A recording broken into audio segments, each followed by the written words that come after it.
Sir ഇതിന് ശേഷം ഒരു ഫുൾ ഡേ സെഷൻ തരാൻ തയ്യാറാണ്.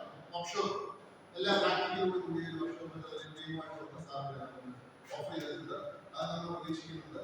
ഇന്ന് ഇവരെ ഈ AI സാധ്യതയെ കുറിച്ച് നമുക്ക് നമ്മുടെ മുന്നിൽ അവതരിപ്പിക്കാനായിട്ട് വിവിൻ സാറിനെ ഇന്ത്യയിൽ നമ്മുടെ കോളേജ് ഓഫ് ഫിസിക്സ് എഡ്യൂക്കേഷൻ സംഘടനയുടെ പേരിൽ സ്വാഗതം ചെയ്യുന്നു.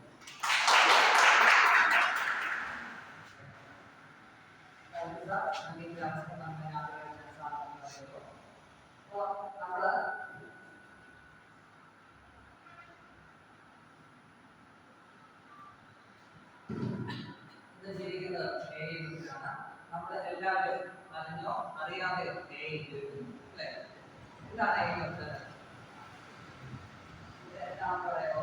ചെറിയ ഐഡിയ പറയാമോ? അത് നമ്മൾ